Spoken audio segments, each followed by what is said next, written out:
Welcome to the Gay Buddhist Forum, where teachers from all schools of Buddhism offer their perspectives on the Dharma and its application in modern times, especially for LGBTQI audiences. These talks are offered freely to the world and made possible by appreciative listeners. If you would like to support our efforts to share the Dharma with underserved audiences, please visit gaybuddhist.org. There you can donate, find a list of upcoming speakers, or enjoy many hundreds of these recorded talks dating back to 1996.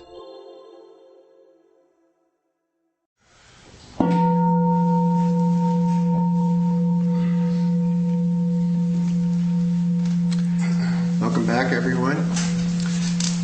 It is our tradition to introduce ourselves, and if this is your first time at GBF, please tell us so. This is just so we can welcome you afterwards as well. I'll start. My name is Jeff. I'm George. My name is Ray. I'm Matthew. Stephen. My name is Jerry. David. My name is Michael. My name is Henry. Mark. Bob. I'm Richard. Jack. Greg. And George. And I'd like to also ask introduce the people online. I'll just mention your names. Jeffrey Corfanta,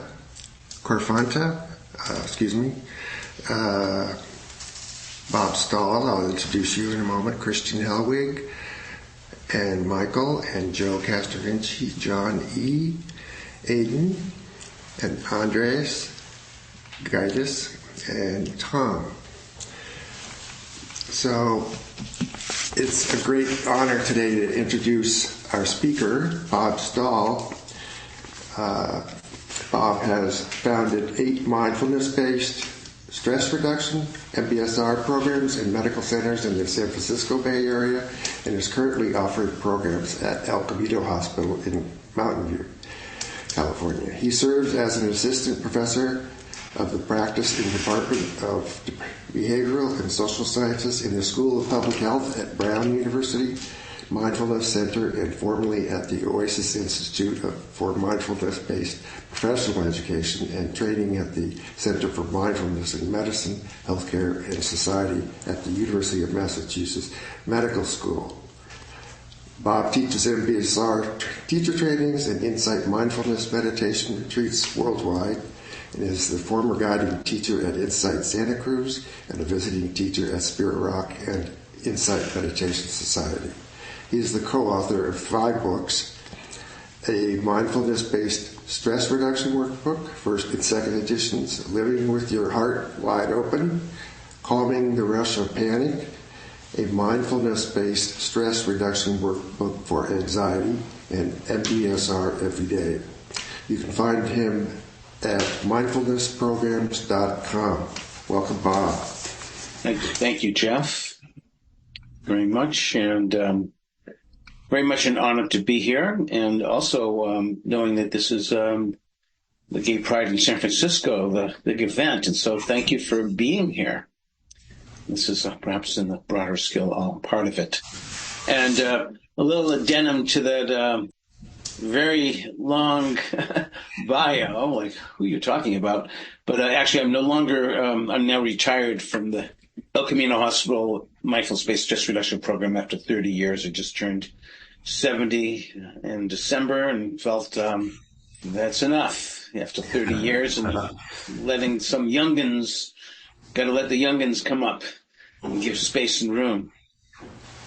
And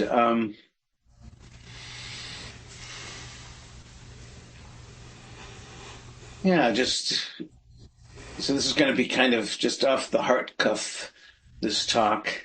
I've thought about it some, though, so just let me know that.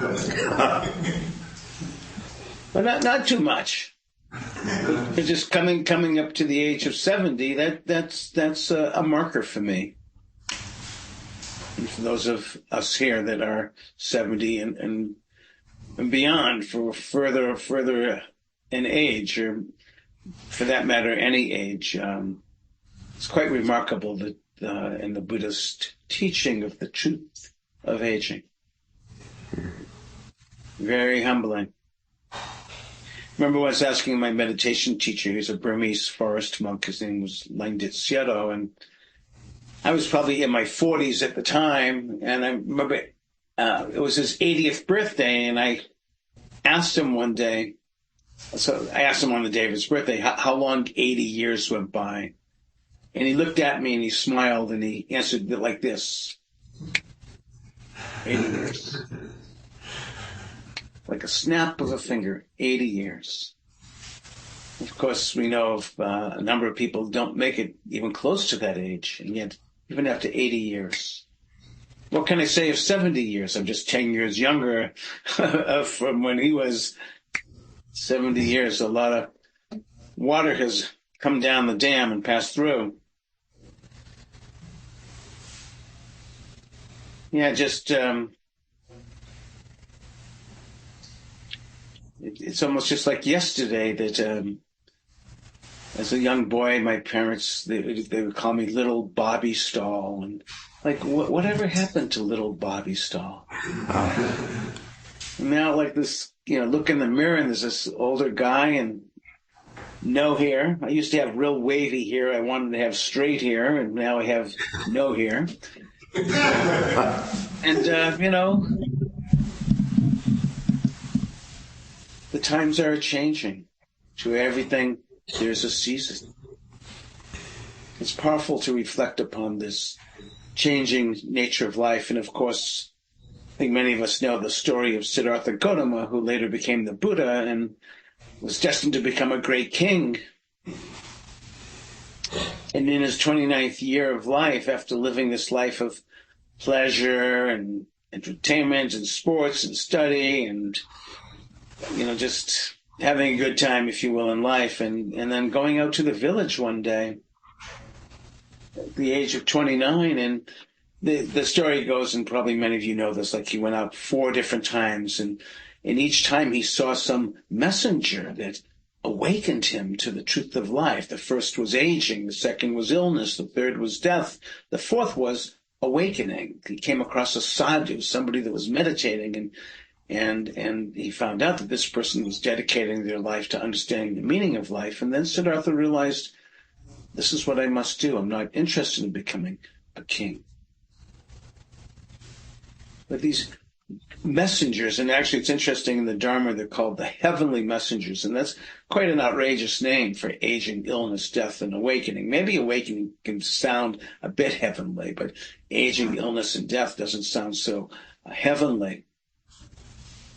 But I think it's referred to as heavenly in the sense that it wakes us up to the truth of life. Just as it woke Siddhartha up at the age of 29, he had been living in a dream world, and then wakes up and begins to see the truth of his life. It's a powerful moment when we begin to recognize the truth. And I think, aging for me is, I've always known since the age of 4 that I and everyone was going to die. And it was actually a very remarkable moment. I was riding in Brighton, Massachusetts, down Corey Hill Road, heading towards my grandmother's house in Brookline. And there was this moment as I was driving. I was in the back seat of my parents' car. And I don't know why and how it happened, but it's so such a powerful realization at the age of 4 when I realized that I and everyone was going to die and could happen at any moment. And I remember asking my mother about this as we were driving down, and father. And I can remember my mother turning around and looking at me and saying, "Don't worry, Bobby, it's not going to happen for a long, long, long, long time." And I could tell by the sound of her voice, as my memory recalls it, it was kind, it was wanting to, not make me feel scared. But somehow, when she said, she at least acknowledged that it would happen, but it wouldn't be for a long, long, long, long, long time. But actually, my own realization was that it could happen at any time, because that was the realization. And so I knew that she wasn't fully telling me the truth, but I don't hold it against her. And, it's a lot when a kid asks a parent about the truth of death. How do you meet them wisely? Particularly in that time, it was in the 1950s, which we didn't have as much awareness and understanding about these things, perhaps, as nowadays. But even nowadays, it's a difficult question to respond to a child about the truth of death. But I knew what I knew at the age of 4, and sadly to say, by the time I was 9, within the 5 years after that realization, I lost a younger brother who died of an illness, Tay-Sachs disease. We lived in the same room. And my best friend who lived across the street went into a diabetic coma one night and died. And then my grandfather, who lived downstairs, died of a heart attack. This was all between the ages of 4 and 9. And that really set a course in my life of what is this life. And of course, for a number of years after that, very lost, very confused. This was also coinciding with the Vietnam War, the Beatles growing their hair longs, school strikes. I lived outside of Boston. The people were striking against the war. And it was a very difficult time for me personally in my life. Very lost, very confused.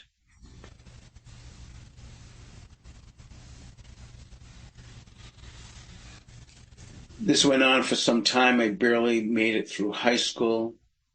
Wasn't really interested in going on further. I was working at a chicken restaurant and there was a lottery for the war. Fortunately, my draft number was fairly high, and then a few months later, the war ended. But it was a time, as I look back on my life, that I was very lost and very confused.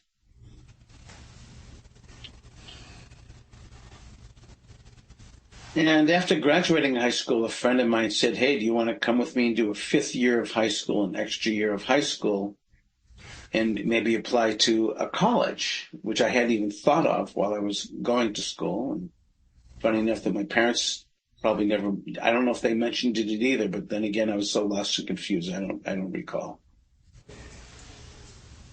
And so I decided, I'll go to take this 5th year, and I was getting into downhill skiing, and at the end of that year, I applied to a school in the Northeast Kingdom of Vermont because I wanted to, if I got into a college, I wanted to live right near a ski area so I could ski. And fortunately, I got into this very small state college called Linden State College in Lyndonville, Vermont, in Caledonia County, which is actually called the Northeast Kingdom. It was actually really nice to know there's still kingdoms in the world, and northeastern Vermont is called the Northeast Kingdom, and it's actually gorgeous there. And so for the first couple of years, I majored in skiing and getting drunk, getting high, trying to have relationships and so forth. And at the end of 2 years, and school was like reading, writing, arithmetic, science, history, which are all great subjects, but I wasn't interested in any of that. It had been forced down my throat since I could ever remember. And and I got this little letter from my college at the end of 2 years. I opened it up, and it said, "Dear Robert Stahl." It wasn't little Bobby Stahl. It was Dear Robert Stahl. When it starts with Robert, I know it's serious. And you had flunked out of college. And it wasn't that much of a surprise because I didn't really care about school. My parents saw this, though, and they were very upset, of course.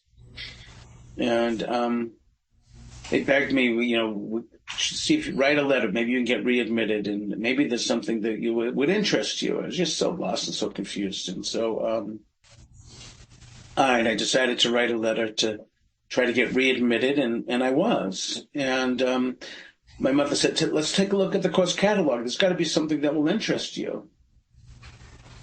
And again, I've been through all this reading, writing, arithmetic, and history, and science, and everything, and wonderful subjects as they all are. Nothing really spoke to me. But she said, "Look in the course catalog. There's got to be something." And so I looked through the catalog, and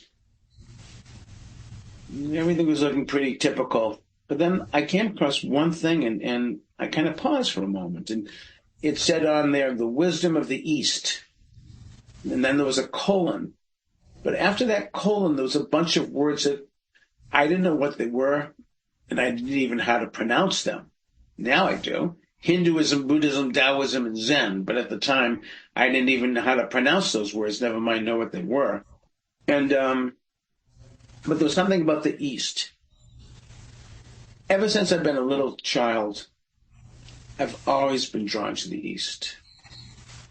It also was helpful that I loved Chinese food. I used to love to go to Chinese restaurants. And there's something about the environment there was very different than, well, the equivalent to Denny's in California is Howard Johnson's in Massachusetts. And it was very different than one of those types of American restaurants. And the food was good, and the environment, there's something about the environment that was it had some sense of serenity or peace. And of course, the art and very different artwork than what I've ever saw before too. So I feel from a young kid drawn to the East. So I decided to take this class. And never forget the first day. It's kind of like walking into Hogwarts, though. At that time, those books weren't even written yet. This was in the early 1970s. But I walked into my class, and my professor was sitting on top of his desk in a full lotus position with blue jeans on, which was really unheard of at the time. And I was like, whoa, what is this? And further, when we walked in, he established eye contact with each and every person there and truly, genuinely welcomed them to the class. I had never seen a person like this before, been exposed to anything like this. And like right away, I was like very, very different. And then he got us going in the class, and he said, we're going to start by reading the Tao Te Ching by Lao Tzu, which means the way of life. It's the book of the Tao, from Chinese wisdom. And I began reading this. It's a very small book. Actually, I got one right in front of me here. And it just consists of 81 poems, or sometimes they're called epigrams, and written in very simple language, but very profound observations, experiences, reflections, contemplations on life. And I had never read anything like this ever before. And I was so blown away, so touched, so like the simplicity and profoundness of the teachings. And the Tao Te Ching is so much involved in the natural world. I was living in the Northeast Kingdom of Vermont and was really into the country and the nature. And I just took to the Tao. And I would just read some of these epigrams over and over and over again, just, because there's so much meaning to them. And sometimes I'd have to read them a lot of times to understand what Lao Tzu was talking about, and the subtleties and the humility and the beauty. So I got really into the Tao Te Ching. Then I came across epigram number 47, which really perplexed me deeply. And to paraphrase it, it goes something like this: there's no need to look outside your window, for everything you need to know is inside you. And I read that over and over again, and I didn't understand what Lao Tzu was talking about. There's no need to look outside your window, for everything you need to know is inside you. I mean, now when I say it it's quite obvious. You look inside yourself. But at the time, being so lost and confused, and actually being so lost and confused, I didn't even know how lost and confused I was, because that's how lost and confused I was. And so I just read that over and over again. What is he saying here? And then gradually something opened up, and it was like profound to me. Like the first time in my life, I actually realized that if I wanted to know something, I needed to look inside. I'd never thought about that in my entire life up to that moment. That was a very profound moment for me, and really began in a much more conscious way, begin to get involved in meditation. I started my practice, you could say, at that point, began to look inside. I'm so grateful for that teaching and for Lao Tzu. I've been very fortunate in my life that I was involved very early on with introducing mindfulness-based stress reduction to China, and have been to China a number of times. In more recent years, teaching meditation retreats, but in the early years, I was part of a small team of people where we introduced mindfulness-based stress reduction and to help begin teacher training. And it's really incredible to see how much mindfulness in the mainstream world has exponentially grown within China. And it had to be delivered in a very particular way because there's a real separation between church and state. And we were told, the very first training that we did, there was 250 people there, and we were told that there was going to be 2 government agents there. And if we said something wrong, they would stop the training, and we would be exported and taken to the airport, and that would be the end of it. And so we passed the test. Fortunately, we always kind of wondered, who were those 2 people? We'll never know. But the skillfulness of using language that is compatible as a health incentive within China, which is very much needed because there's not enough health care. And so the idea of actually working with people in groups, teaching them mindfulness practices to help live better with stress, pain, and illness was something that the government was very supportive of. And fortunately, we were very supported by the Chinese government. It's kind of amazing that I was just there last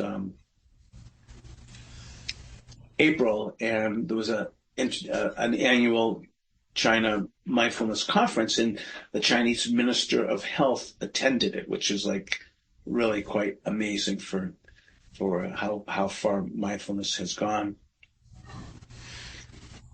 It was interesting, during that first or second MBSR teacher training, one of our hosts asked the teachers, it was just 2 of us at the time, Florence Emilio-Meyer and myself, of like what brought us into meditation. And so I ended up telling them my story about Lao Tzu, and prior to that, loving Chinese food. And they got a real chuckle out of that because the Chinese are very proud of their culinary ways, and which, yeah, I agree.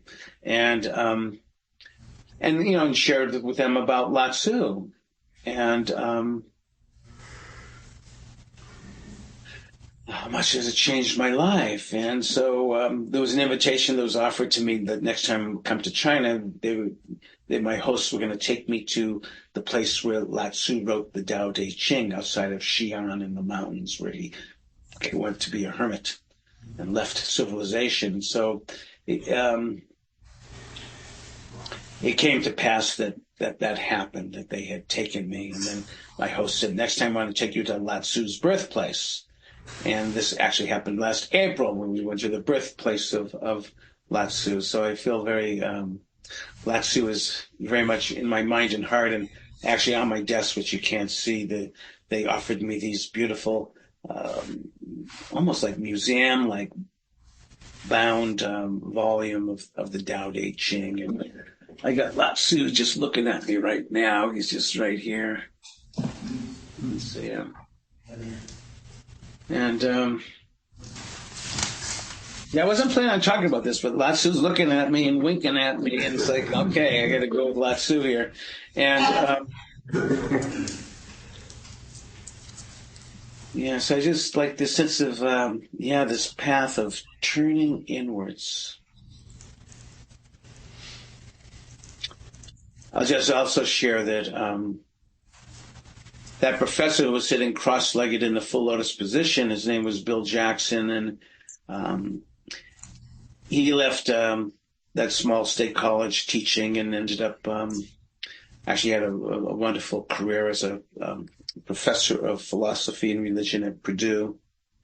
And somewhere along the line, maybe 12, 15 years ago, I looked him up on Facebook, and I actually found him.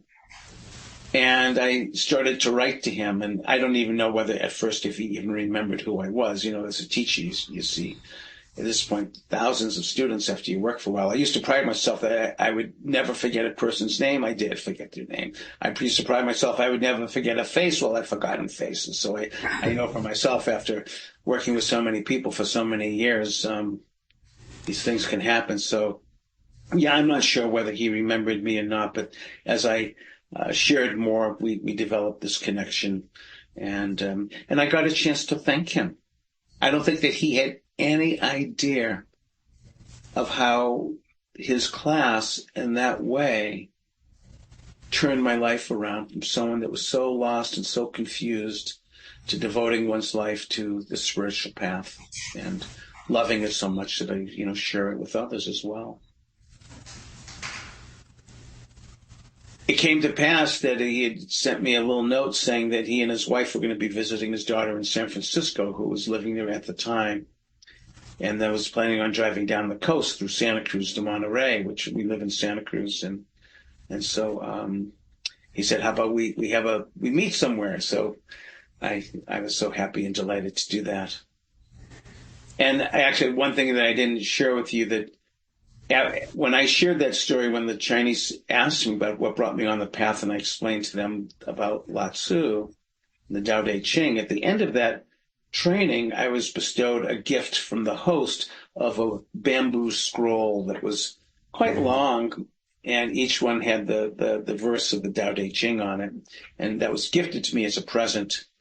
And so, so many years later, when I finally met my ex-teacher, Bill Jackson, at this restaurant in Santa Cruz, came to visit with me and his wife, and I thought about wanting to offer him a gift, which I felt would be really important, because he was like the fourth heavenly messenger for me, a teacher of awakening, introducing me onto the path of awakening. And so I was very happy that I knew right away what to give him was the scroll of the Tao Te Ching, because this is what he turned on for me. So it was a very nice closure to that, or beginning and ending. And we've kept in touch since. Yeah, he was like a fourth heavenly messenger. So I love that story about the messengers, like this heavenly messenger, like Siddhartha in the marketplace in the village, that saw in the kingdom, saw this sadhu going by, and he asked his attendant, "Who is this?" And goes, "This is a person that's dedicating their life to understanding the meaning of life." And then Siddhartha knew right there and then, this is what I must do, what I want to do. I want to devote my life to understanding the meaning of life, and who later became the Buddha, the awakened one. But the stories of the heavenly messengers are very powerful. They've always stayed with me through the years. And I have a sense, though you yourselves, maybe some of you haven't thought of it in this way, but my sense is you're meditators. So somewhere along in your life, my sense is that you too have met these messengers. Maybe you have not put it in that type of context, but it's interesting to put in that context. Like, who are your messengers that began to wake you up enough so that you decided to begin to look inwards?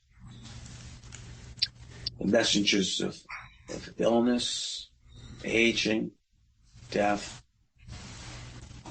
And I know that within the gay community, the male gay community, but also extending else, the AIDS epidemic. I was in San Francisco during the beginning of that.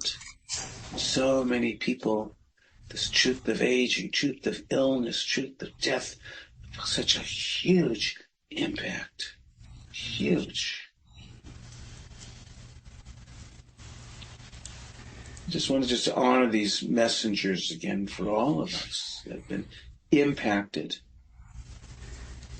It may not have been from AIDS, it could be something else as well, but the truth of aging, the truth of illness, truth of death.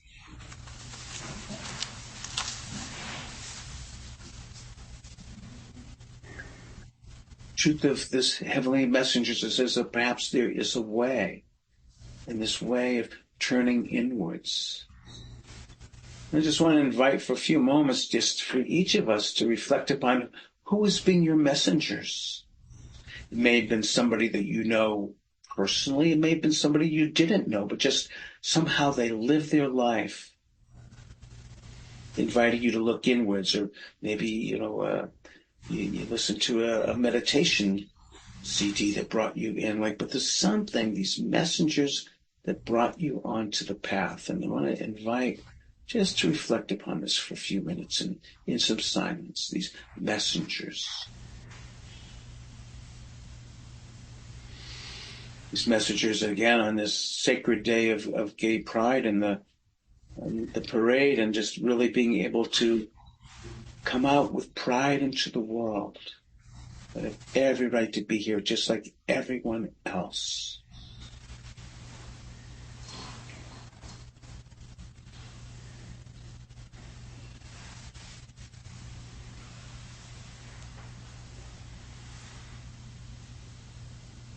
These messengers of awakening.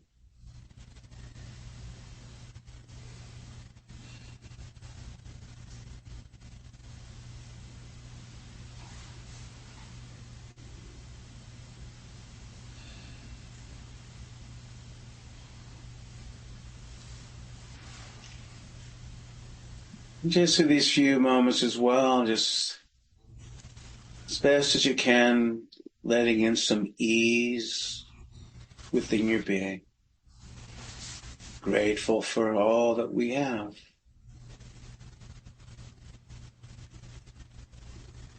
Perhaps even some moments not only of gratefulness, but also including some contentment. Just as we are, imperfectly perfect as we all are. Grateful and content.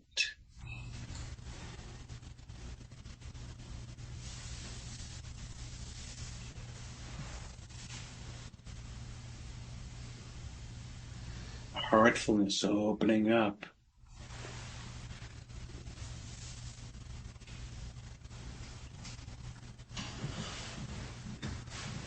Getting in touch with our own deeper wisdom and understanding.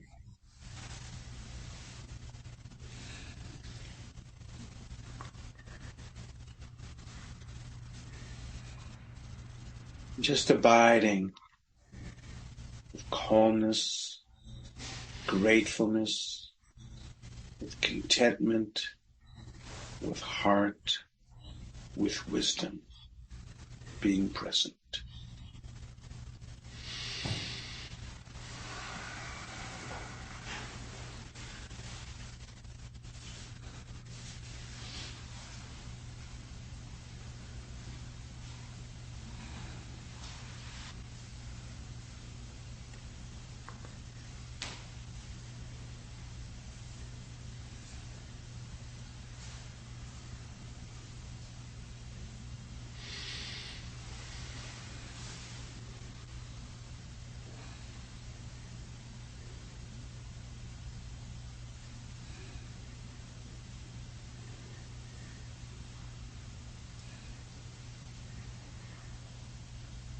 So part of this is to remember. Remembering our hearts, ourselves, each other, this world, this universe. May there be peace.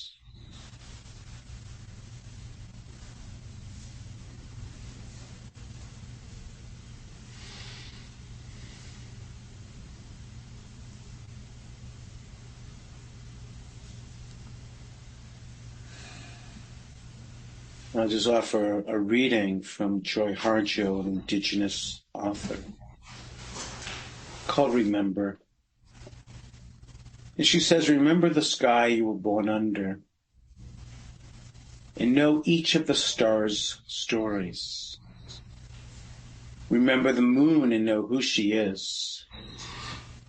Remember the sun's birth at dawn. That is the strongest point of time. Remember sundown and the giving away tonight. Remember your birth and how your mother struggled to give you form and breath. And you are the evidence of her life and her mother's and hers. And remember your father, he is your life also. Remember the earth whose skin you are. Red earth, black earth, yellow earth, white earth, brown earth, we are all earth. Remember the plants, the trees, the animal life, who all have their tribes, their families, their histories too, and talk to them. Listen to them. For they are alive poems. Remember the wind. Remember her voice. She knows the origin of this universe. Remember, you are all people, and all people are you. Remember, you are this universe, and this universe is you. Remember, all is in motion, is growing, is you. Remember, language comes from this. Remember, the dance language is that life is. Remember.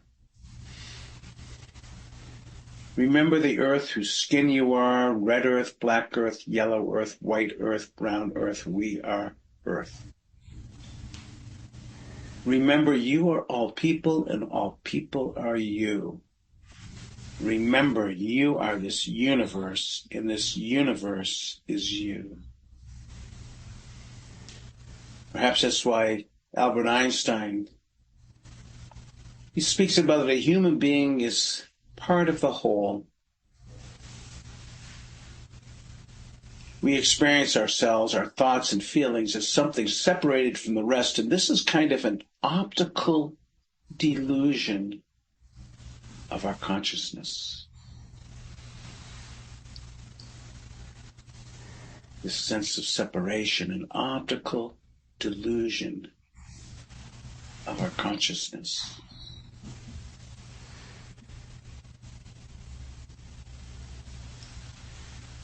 Just sensing in this body made of the elements of solids and liquids and motion and temperature, and this teaching is found within the first foundation of mindfulness, of the four great primary elements that exist within all matter. So again, the sense of separation, an optical delusion of consciousness, the solids, liquids, motion, and temperature within this body, as well as found in the natural world. The solidness of the bones, hardness of the teeth, found in the natural world of solidity, of rocks and things that are heavy, that have weight.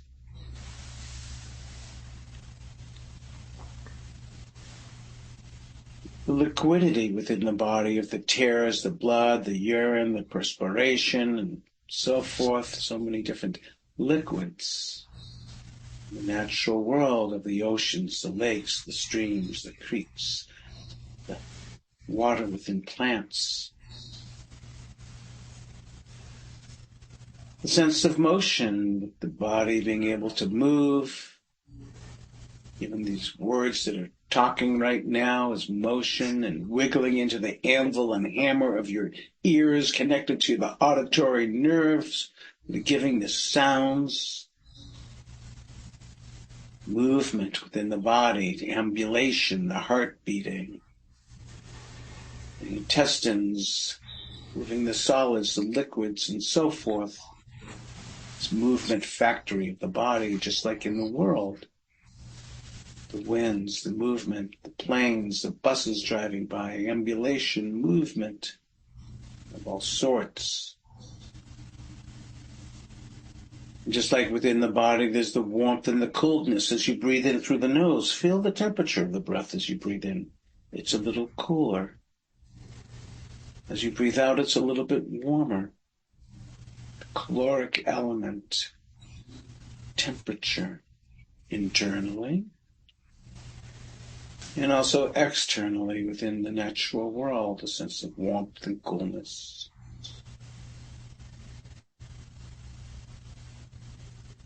And of course, all of these elements broken down into atoms, protons, neutrons, electrons, a lot of space.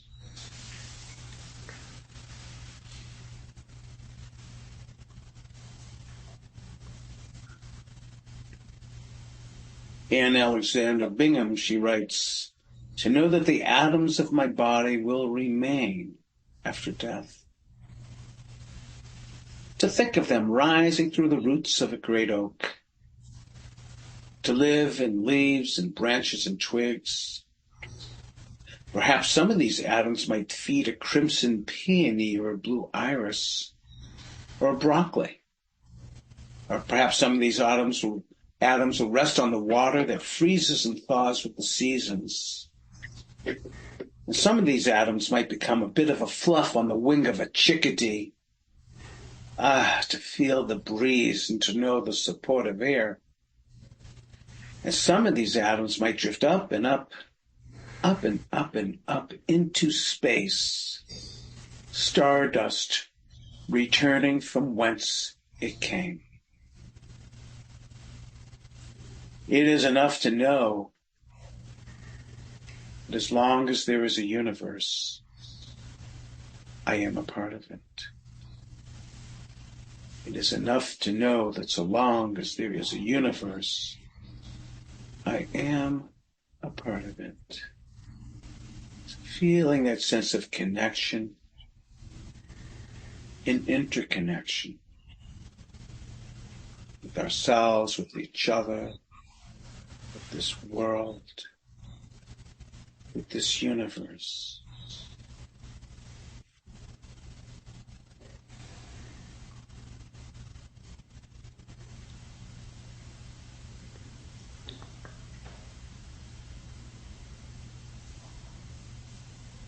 Just taking some rest in the grace of this universe. We are this universe. This universe is us.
And so may all beings find the gateways into their hearts to grow with greater wisdom and compassion. May all beings dwell with peace.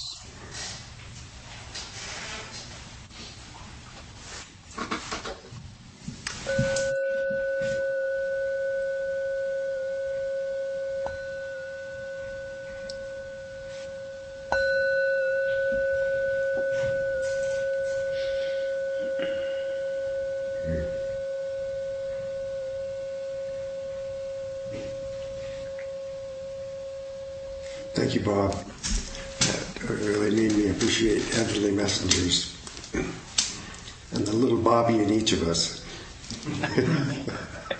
Thank you so much, and honored to be here, and happy Pride Parade and day, month, year. And it's an honor to be here. I know it's a little bit early, but happy to I know there's some time for some discussion, announcements, and if there's any comments or questions, happy to.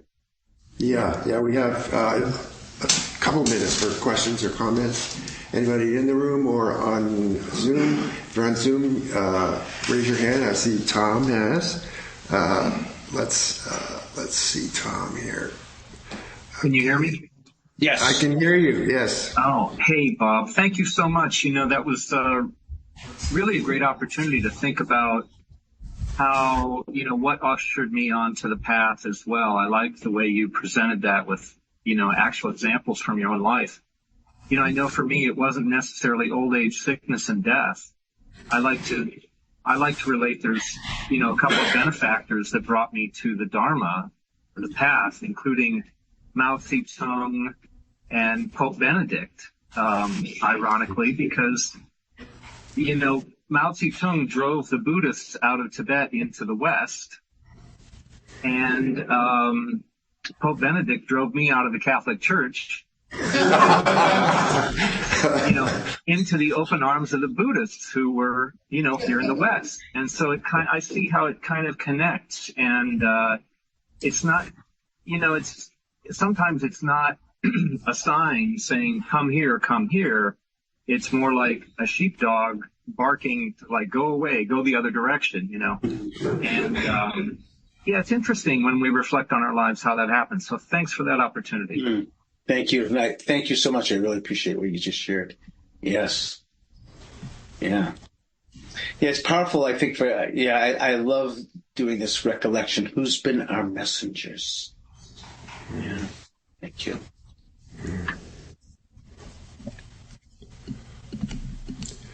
Anyone else? Anyone in the room? Bob Lair. Speak loudly, please. Bob. I appreciate the wisdom of your words.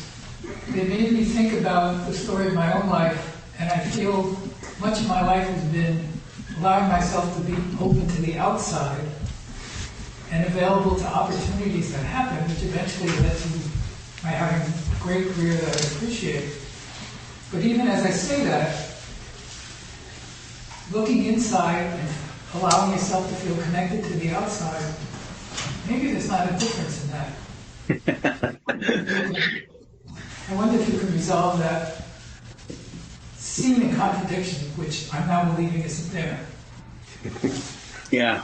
Oh, thank you so much. I really appreciate that. Yeah. I think that I think that as time goes on, it gets very blurry. The inside, outside. I mean, how can you know the outside unless there's an inside? How can you know the inside unless there's an outside? So they go hand in hand. How can you know the unconditioned unless you see through all the conditioning from the dharmic point of view? So I think the interrelationship with that is very poignant and is very sweet. I appreciate that a lot. Thank you.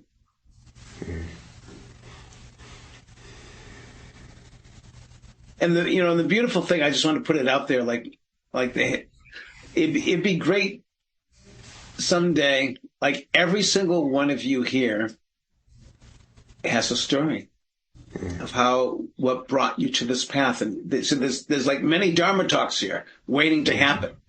And every single one of us, there was markers along the way that for whatever reason, it turned us to look inside. And so I just want to put that out there. It'd be great to hear from somebody from every one of you has a talk brought you here. And it's beautiful.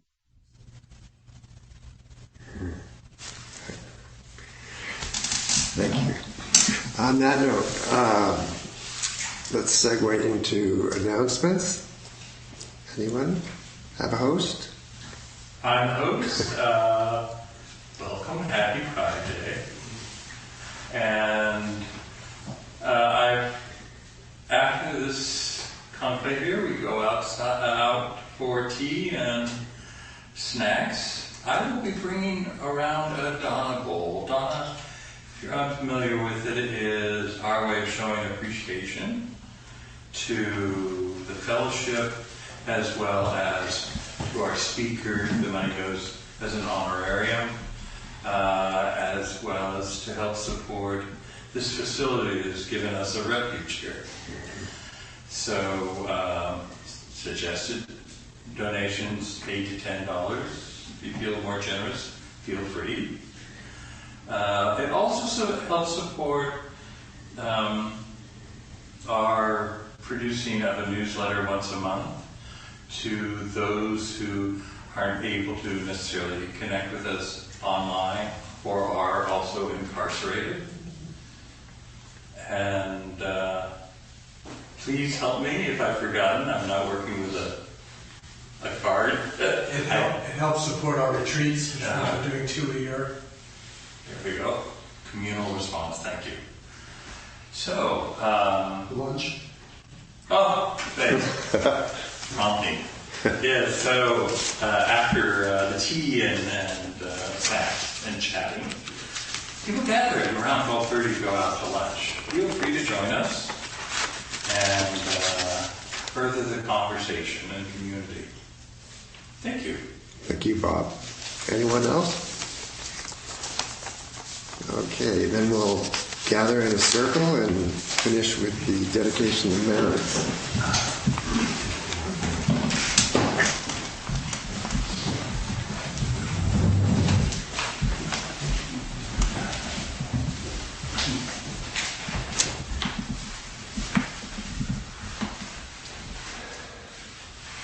By the power and truth of this practice, may all beings have happiness and the causes of happiness. May all be free from sorrow and the causes of sorrow. May all never be separated from the sacred happiness which is without sorrow. And may all live in equanimity, without too much attachment or too much aversion, believing in the equality of all that lives.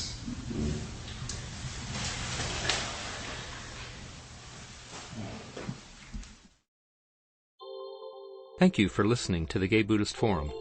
If you would like to hear several new talks per month and be notified of upcoming speakers so you can participate live, please subscribe to this podcast, like us on Facebook, and join our mailing list by visiting gaybuddhist.org.